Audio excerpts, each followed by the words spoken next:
News 4 Today in high definition continues.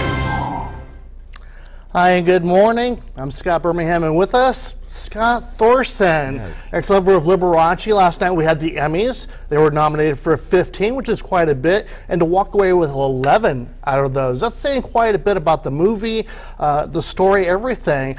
We were talking earlier about Liberace and all this attention that has suddenly kind of reprised itself. What do you think Liberace would have thought about the Emmys and the movie and all this attention coming back on him again? Well, I don't think he would have liked it. He was a very private man, and he hid behind that candelabra. And so I don't think he would have enjoyed it. For years, he protected his image, and he kept that very private, his personal life. And we were talking how that was in a little bit of a contradiction because of his shows were so over the top and so flamboyant. But on the other side of the coin, he would shy away from the light if it talked about his personal life.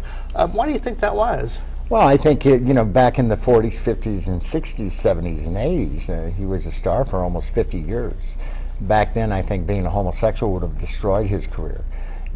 He went to, he sued the tabloids in England, and he won, so he had that to worry about, and so he was always protecting the image. Always. Now, having watched the movie, what was it like watching Matt Damon play you? Well, actually, when I signed the deal with Jerry Weintraub, I said, please keep it true to the book. And they did that. I think Matt did a wonderful job portraying me, especially in the looks. He resembled me quite a bit when I was younger, the way I wore my hair. I was delighted. Did it feel weird watching Michael Douglas play Liberace? Yeah. He did a fantastic job, and best picture, best actor, best directing. I'm thrilled. Now you're writing another book now. We're going to write the sequel. It's going to be called Beyond the Candelabra. Beyond it. And that's we're doing bidding wars on that right now, especially this week. We think it will be sold. We have several big publishers interested in it. And I'm delighted. Were you surprised at the 15 nominations for this?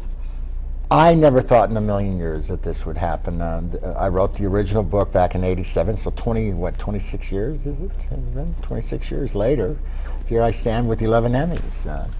And I'm delighted. I did a reversion of it, and then we did a release on it. I bought back the rights from E.P. Dutton and turned into this. Well, it certainly shows that the interest in Liberace has not faded away. No. It's still very strong, and I think it reminded people of that era and how big it was. And obviously a lot of attention has been focused on you since then, too. How does that feel? Well, it's a bit overwhelming. Now, I can't walk down the street. Everybody knows me. But I'm just delighted, and I'm very grateful, and I thank Lee, and he was a wonderful human being. He had his dark sides, and I think we all do.